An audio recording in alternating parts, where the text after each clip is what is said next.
اعوذ باللہ من الشیطان الرجیم، بسم اللہ الرحمن الرحیم۔ دعا کے مسائل کے اندر آج ہم کریں گے جو ہم نے لاسٹ اپنا ٹاپک کیا تھا اسی کو کنٹینیو کریں گے، تو یہ ایک طرح سے آپ کہہ لیں کہ پارٹ 2 ہے اس کا۔ اور آج ہم جو دیکھیں گے یہ ہمارے پاس ہیں یہ قرآنی دعائیں جو ہم کر رہے تھے ان کو آگے ہم دیکھیں گے۔ لاسٹ ہم نے چھوڑا تھا، ہم نے سواری سے اترتے وقت جو دعا مانگتے ہیں وہ ہم نے پڑھی تھی۔ آج ہم شروع کریں گے شیطانی وسوسے سے بچنے کی دعا، اور یہ کیا ہے؟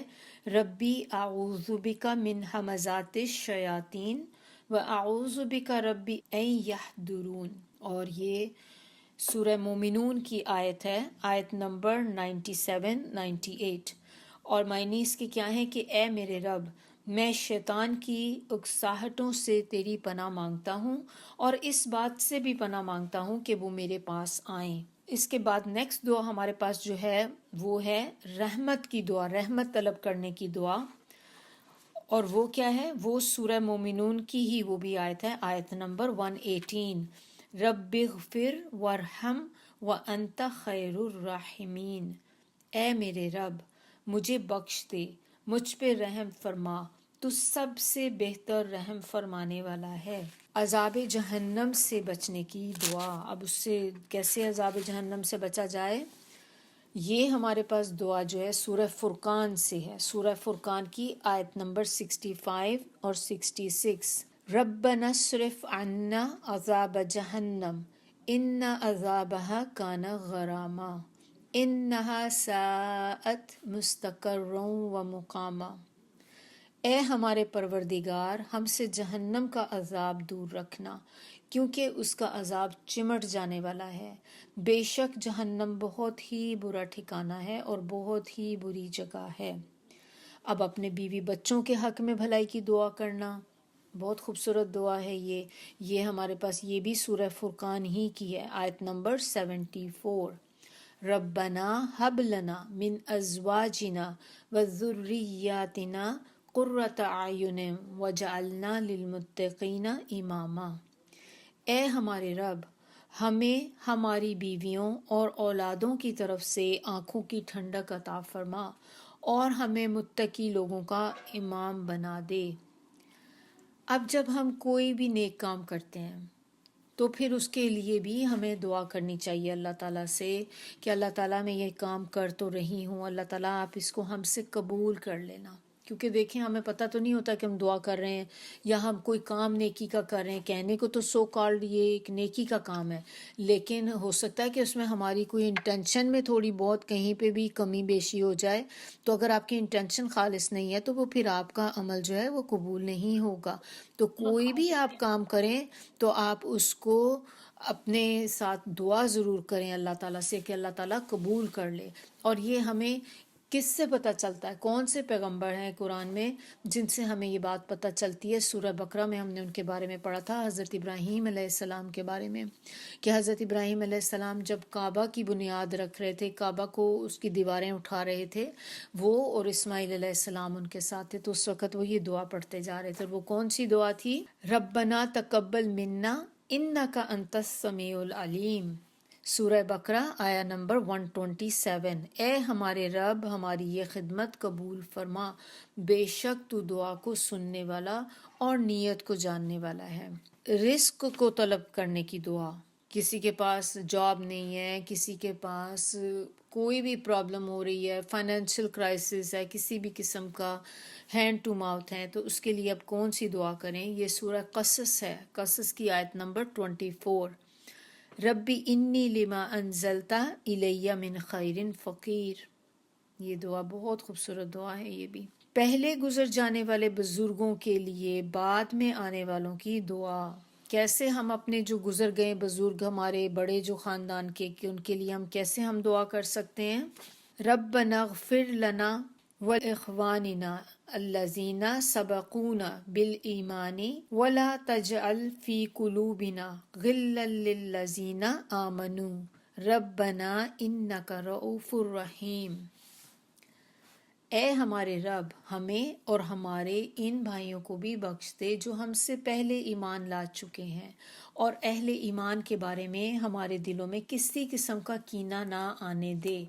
اے ہمارے رب تو بڑا ہی شفیق اور مہربان ہے۔ حاسدوں کے شر سے بچنے کی دعا، جو لوگ حسد کرتے ہیں، کیسے آپ حسد سے بچ سکتے ہیں؟ تو اس کے لیے آپ نے کیا کہنا ہے؟ قل اعوذ برب الفلق من شر ما خلق ومن شر غاسق اذا وقب ومن شر النفاثات فی العقد ومن شر حاسد اذا حسد۔ کہہ دیں اے نبی صلی اللہ علیہ وسلم، میں پناہ مانگتا ہوں صبح کے پیدا کرنے والے کی، ساری مخلوق کے شر سے، اندھیری رات کے شر سے جب وہ چھا جائے، اور گروہوں میں پھونک مارنے والیوں کے شر سے، اور حسد کرنے والوں کے شر سے جب وہ حسد کرے۔ اب شیطانی وسوسے جو آتے ہیں انسان کے دل میں، ہر وقت ہی آ رہے ہوتے ہیں، کبھی دوسروں کے لیے جو بدگمانیاں دل میں آتی ہیں، کبھی نماز میں دیکھیں کتنے زیادہ وسوسے آتے ہیں، تو کبھی بھی ایسی آپ کو کوئی فیلنگ، ایسی نیگیٹو فیلنگ آپ کو محسوس ہو، پھر اس ٹائم پہ آپ نے کون سی دعا پڑھنی یا آپ نے کیا پڑھنا ہے؟ اس ٹائم پہ آپ کہیں گی قل اعوذ برب الناس مالک الناس الہ الناس من شر الوسواس الخناس الذی یوسوس فی صدور الناس من الجنۃ والناس۔ کہو اے نبی صلی اللہ علیہ وسلم، میں لوگوں کے رب کی پناہ مانگتا ہوں جو لوگوں کا مالک اور الہ ہے، شیطان کے وسوسے کے شر سے، جو لوگوں کے دلوں میں وسوسے ڈالتا ہے، خواہ وہ شیطان جنوں میں سے ہو یا انسانوں میں سے ہو۔ یہ دونوں صورتوں کو قل اعوذ برب الفلق اور قل اعوذ برب الناس، ان دونوں صورتوں کو کیا کہتے ہیں؟ معوذتین۔ اور جادو کے لیے ان کا پڑھنا، ان کے پڑھ کے دم کرنا جو ہے وہ بہت ہی زیادہ افیکٹو ہے۔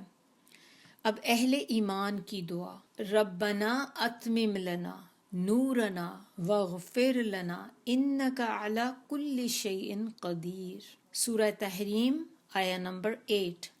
اے ہمارے رب، ہمارا نور آخر تک باقی رکھنا اور ہمیں بخش دینا، تو یقیناً ہر چیز پر قادر ہے۔ اب یہ نور کی دعا ہم کیوں کریں؟ اس لیے کہ قیامت کا جو دن ہوگا وہاں پر بہت اندھیرا ہوگا، اتنا اندھیرا ہوگا کہ انسان کو کوئی چیز نظر نہیں آئے گی، اور اس وقت ہر انسان کے پاس اپنی لائٹ ہوگی۔ جیسے کہ وہاں پہ اوورآل آپ کیسے کنٹری سائڈ پہ کبھی چلے جائیں تو آپ نے دیکھا کہ وہاں پہ اسٹریٹ لیمپس نہیں ہوتے، جو پول ہوتی ہیں، لائٹس لگی ہوئی ہوتی ہیں، اسٹریٹ لائٹ ہوتی، وہ نہیں ہوتی وہاں پہ، بالکل رات میں اندھیرا ہوتا ہے۔ تو اگر آپ نے ڈرائیو کرنا ہے تو صرف آپ کی اپنی گاڑی کی ہیڈ لائٹس جو ہوتی ہیں نا، اسی سے بس آپ کو تھوڑی سی روڈ نظر آ رہی ہوتی، بالکل ایگزیکٹلی اسی طرح آپ اپنے آپ کو سمجھیں کہ ہر بندے کے ساتھ اس کی اپنی لائٹ ہوگی، اور اس لائٹ کی روشنی میں وہ بندہ دیکھے گا کہ اس نے کہاں موو کرنا ہے۔ اب یہ لائٹ ہر ایک کو ایک جیسی نہیں ہوگی، سب کی لائٹ فرق ہوگی۔ کسی کی لائٹ تو اتنی زیادہ ہوگی کہ آپ ایسے ہی کہہ لیں کہ جیسے یہاں سے بیٹھے ہیں ہم اور ہم کہہ لیں کہ سعودی عرب تک، مکہ مدینہ تک لائٹ جا رہی ہے، اتنی لائٹ ہوگی اس بندے کی۔ اور کوئی ایسے ہوں گے کچھ کہ جن کی لائٹ جو ہوگی وہ صرف ان کے ایک یہاں سے لے کر اگلی اسٹریٹ تک ان کی لائٹ ہوگی، اتنا ڈسٹینس ہوگا۔ اور کچھ لوگ ایسے ہوں گے کہ جن کی لائٹ ایسی ہوگی کہ ان کے صرف آپ یہ کہہ لیں کہ بگ ٹو کے اوپر ایک چھوٹا سا بلب کی طرح لگا ہوگا، اور وہ بھی بلنک کر رہا ہوگا، کنٹینیوس لائٹ نہیں ہوگی۔ اب یہ کیسے ہوگا کہ کسی کی لائٹ اتنی زیادہ ہے کسی کی کم ہے؟ یہ اللہ تعالیٰ کی دین ہے کہ اللہ تعالیٰ دے رہے ہیں، کسی کو کم دے دی کسی کو زیادہ دے دی۔ یہ لائٹ آپ کی جو ہوگی آپ کے اپنے اعمال جو دنیا میں کیے ہیں نا ان کو ریفلیکٹ کرے گی۔ جس بندے نے جتنا زیادہ آگے اپنے آپ کو کیا ہوگا اللہ کی راہ میں، جتنے زیادہ نیک اعمال کیے ہوں گے، جتنا عبادت گزار ہوگا، اس کی لائٹ اتنی ہی زیادہ ہوگی۔ تو جو بندہ دنیا میں ہی ایسے کام نہیں کرتا تھا، بہت بس ٹو دا پوائنٹ چیزیں بیئر منیمم کیا ہے صرف، تو اس کی لائٹ اسی حساب سے ہوگی۔ اور اسی طرح پل صراط جو ہے وہ بھی بہت اندھیرے میں ہے، تو جن کے پاس تو لائٹ ہوگی وہ آرام سے چلو لائٹ کی روشنی میں نکل جائیں گے، جو اندھیرا ہے اندھیرے والے تو گرتے پھریں گے ادھر ادھر۔ اللہ تعالیٰ ہم سب کو بھی نور عطا کرے، اس لیے یہ دعا بڑی امپورٹنٹ ہے کہ ہم یہ دعا مانگیں کہ اللہ تعالیٰ ہم پہ اپنا نور عطا کر دے۔ تو پھر آپ دیکھیں کہ وہ نور آپ کو دنیا میں بھی اللہ تعالیٰ عطا کریں گے، اور وہ نور آپ کو آخرت میں بھی ملے گا۔ دنیا میں جو نور آپ کو ملے گا اس کی روشنی میں آپ کو فیصلے کرنے میں آسانی ہو جاتی ہے۔ کوئی بھی ڈیسیجن آپ نے کرنا ہے کہ میں یہ فیصلہ کرنے جا رہی ہوں، یہ میرے حق میں بہتر ہوگا یا نہیں ہوگا، تو اللہ تعالیٰ اس نور کی وجہ سے، کہ نور کیا ہوتا ہے، ایک لائٹ ہوتی ہے نا، تو آپ جب کمرے میں لائٹ آن کرتے ہیں تو کیا ہوتا ہے کہ جو اندھیرا ہوتا ہے کمرے کا وہ ختم ہو جاتا ہے، تو لائٹ میں آپ کو چیزیں ویزیبل ہو جاتی ہیں جو جو اس روم کے اندر پڑی ہوئی ہیں۔ لیکن جب تک اس کمرے میں لائٹ آف ہے آپ کو خود بھی نہیں پتا کہ وہاں پہ کیا ہے، اگر وہ آپ کا گھر نہیں ہے آپ کو تو نہیں پتا کہ اس روم کے اندر کیا چیز پڑی ہوئی ہے۔ تو جیسے ہی آپ لائٹ کریں گی آن تو آپ کو ساری چیزیں نظر آنی شروع ہو جائیں گی۔ تو اسی طرح جب ہم یہ دعا کرتے ہیں تو اللہ تعالیٰ ہمیں زندگی میں بھی نور عطا کریں گے، اس لائف میں، اور آخرت میں بھی نور عطا کریں گے۔ اسی طرح ایک دعائے نور بھی ہے نا، آپ لوگوں کو اس کا بھی پتا ہوگا دعائے نور، اگر نہیں پتا تو آپ اس کو سرچ بھی کر کے دیکھ سکتے ہیں، دعائے نور ڈالیں گی تو وہ آ جائے گا۔ وہ بھی بہت زبردست دعا ہے، پڑھنا چاہیے اس کو بھی، آپ اپنے تشہد میں اپنے سجدوں میں اس کو پڑھ سکتی ہیں۔ نیکسٹ دعا ہمارے پاس جو ہے اب وہ ہے کہ اگر کسی کے اوپر کوئی مشکلات آ جائیں، آپ کے اوپر آزمائشیں آ جائیں، کوئی ٹیسٹ آ جائیں، اب کیا کریں، پھر کون سی دعا پڑھیں؟ تو اس کا بھی اللہ تعالیٰ نے قرآن ہی سے ہمیں بتایا، سورہ انبیاء آیت نمبر 87، لا الہ الا انت سبحانک انی کنت من الظالمین۔ کون اس سے فیملیئر نہیں ہے، سب لوگ اس کو جانتے ہیں۔ یہ دعا کا ہم نے پہلے بھی دیکھا تھا کہ اس میں اعظم کہلاتا ہے، اور اس دعا کے ساتھ نبی صلی اللہ علیہ وسلم کی حدیث ہے کہ جو بھی کوئی اس کو پڑھ کے اپنی دعا مانگتا ہے تو اللہ تعالیٰ اس کی دعا کو قبول فرماتے ہیں۔ اب جب ہم نے یہ ساری دعائیں دیکھ لیں تو اب ایک دعا ایسی بھی تو ہونی چاہیے نا کہ انسان سوچے کہ میں جو ایمان ہم لے کر آئے ہیں، اللہ تعالیٰ آپ ہمیں اس ایمان پر ہمیشہ رکھنا۔ پھر کیا ہو کہ انسان ساری عمر نیک اعمال کرتا رہے، آخر میں آ کر اس کا دماغ پھر جائے ایک دم سے۔ کبھی بھی ہو سکتا ہے نا کہ اللہ تعالیٰ ایک دم سے بندے کا دل بدل دے، دل اس کا کہ وہ دوسری طرف چلا جائے، مرتد ہو جائے، اللہ رحم کرے، اللہ محفوظ رکھے ہمیں بھی ہمارے آنے والی نسلوں کو بھی۔ تو اس میں پھر آپ نے جو نیکیاں کی تھیں سب چلی گئیں، ساری ختم، کچھ بھی نہیں بچے گا۔ اگر کوئی بندہ مرتد ہو جائے تو وہ ہمیشہ ہمیشہ کے لیے جہنم میں رہے گا۔ اب ہمیں اپنے آپ کو اس چیز سے بچانا ہے کہ اللہ تعالیٰ ہمیں محفوظ رکھے، ہمیں بھی، ہمارے آنے والی نسلوں کو بھی، بچوں کو بھی۔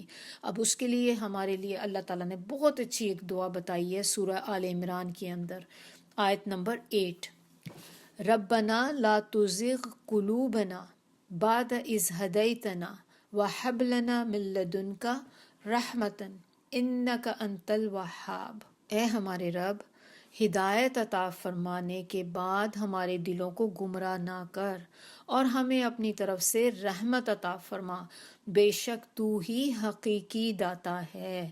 اس کے اندر دیکھیں یہ چیز جو بہت امپورٹنٹ ہے کہ آپ اللہ تعالیٰ سے کہہ رہے ہیں اللہ تعالیٰ آپ نے ہمیں ایک دفعہ ہدایت دے دی ہے نا، تو کبھی ہم سے ہدایت چھیننا نہیں، اللہ تعالیٰ ہمیں اس پہ ثابت قدم بھی کر دے۔ اور اس کے بعد آگے جو آپ کیا مانگ رہے ہیں اللہ سے کہ اللہ ہم پہ اپنی رحمت کر دے، اور اللہ سے جب آپ رحمت مانگتے ہیں تو رحمت کیا ہے؟ دیکھیں ہم جنت میں بھی اللہ کی رحمت سے جائیں گے۔ اللہ کی رحمت نہیں ہوگی نا تو کوئی بھی بندہ اپنے اعمال کے بیسس پہ جنت میں نہیں جا سکتا۔ تو یہ اتنی امپورٹنٹ چیز ہے کہ اللہ کی رحمت جس نے مانگ لی اس کو سب کچھ مل گیا، دنیا بھی مل گئی، آخرت بھی مل گئی۔ پھر ہم جو ڈیلی بیسس پہ گناہ کرتے ہیں، کچھ ہمارے کبیرہ گناہ، کچھ صغیرہ گناہ، کتنی چیزیں چلتے پھرتے کر جاتے ہیں ہم، اس کے لیے اللہ تعالیٰ نے ہمیں دعا بتائی ہے سورہ اعراف کے اندر، آیت نمبر 23، ربنا ظلمنا انفسنا وَإِن لَّمْ تَغْفِرْ لَنَا وَتَرْحَمْنَا لَنَكُونَنَّ مِنَ الْخَاسِرِينَ۔ اے ہمارے رب، ہم نے اپنے اوپر ظلم کیا، اگر تو نے ہمیں نہ بخشا اور ہم پہ رحم نہ کیا تو ہم یقیناً خسارہ اٹھانے والوں میں سے ہو جائیں گے۔ سارا کچھ ہونے کے بعد آپ دیکھیں کہ جب ہم اس دنیا میں رہ رہے ہوتے ہیں تو بعض اوقات آپ کے دوست بھی ہوتے ہیں، تو دوستوں میں آپ کے کوئی ایسے بھی کچھ ہیں کہ کچھ جہاں دوست ہوتے ہیں وہاں پہ آپ کے کئی لوگ دشمن بھی ہوتے ہیں، یا کوئی ایسے لوگ ہوتے ہیں جو آپ کو پسند نہیں کرتے، ہمیشہ آپ کے خلاف کوئی نہ کوئی محاذ کھول کے رکھتے ہیں۔ تو اب ظالموں سے بھی اللہ تعالیٰ نے بچانے کے لیے آپ کو کوئی دعا بتا دی کہ کس طرح سے انسان ظالم لوگوں سے بچ سکتا ہے، دشمنوں سے بچ سکتا ہے۔ اور وہ دعا اللہ تعالیٰ نے کیا بتائی؟ ربنا اخرجنا من هذه القرية الظالم اهلها واجعل لنا من لدنك وليا واجعل لنا من لدنك نصيرا۔ یہ سورہ نساء ہے جو ہم نے اب شروع کی ہے سورہ، اس کی آیہ نمبر 75۔ اے ہمارے رب، ہمیں اس بستی سے نکال جس کے باشندے ظالم ہیں، ہمارے لیے اپنی قدرت سے کوئی دوست پیدا فرما اور اپنی طرف سے ہمارے لیے کوئی مددگار مہیا کر دے۔ کتنی خوبصورت پارٹ ہے نا یہ بھی اس کا، دیکھیں آپ کہ شروع میں تو چلیں آپ نے کہہ دیا کہ اللہ تعالیٰ ہمیں اس جگہ سے ہی آپ نکالنے کا سبب بنا دے جہاں کے لوگ بہت ظالم ہیں، وہاں پہ اب آپ کا رہنا بہت مشکل ہو گیا ہے۔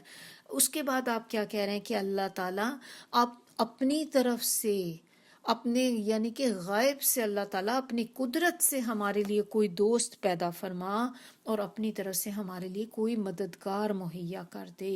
یہ بہت ہی خوبصورت چیز ہے کہ جس کے لیے اللہ تعالیٰ غائب سے کوئی مدد پہنچا دے اور اللہ تعالیٰ خود سے آپ کے لیے کوئی مددگار بنا دے کہ آپ کو کسی کو کہنا نہ پڑے، کہ خود ہی کوئی آگے بڑھ کر آپ کا کام کر دے، تو اس سے بڑی کیا بات اور ہوتی ہے۔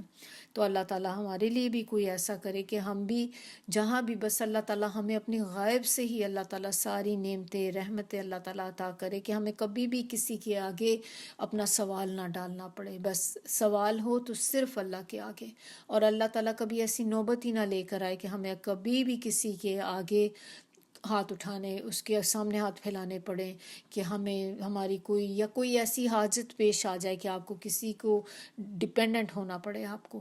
تو اللہ تعالیٰ ہی ہمارے لیے کافی ہو، حسبنا اللہ و نعم الوکیل۔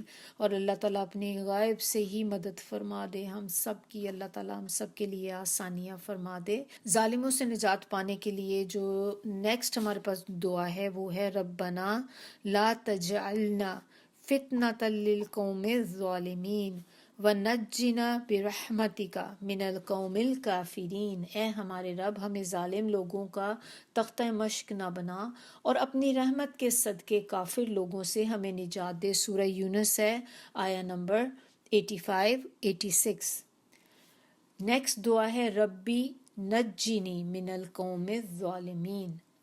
اے ہمارے رب، مجھے ظالم لوگوں سے نجات دلا۔ سورہ قصص آیہ نمبر 21۔ یہاں تک ہم اپنا رکھیں گے، انشاءاللہ بقیہ دعائیں جو ہیں وہ ہم اپنی نیکسٹ کلاس میں دیکھیں گے۔ سبحانک اللہم و بحمدک، نشہد ان لا الہ الا انت، نستغفرک و نتوب الیک۔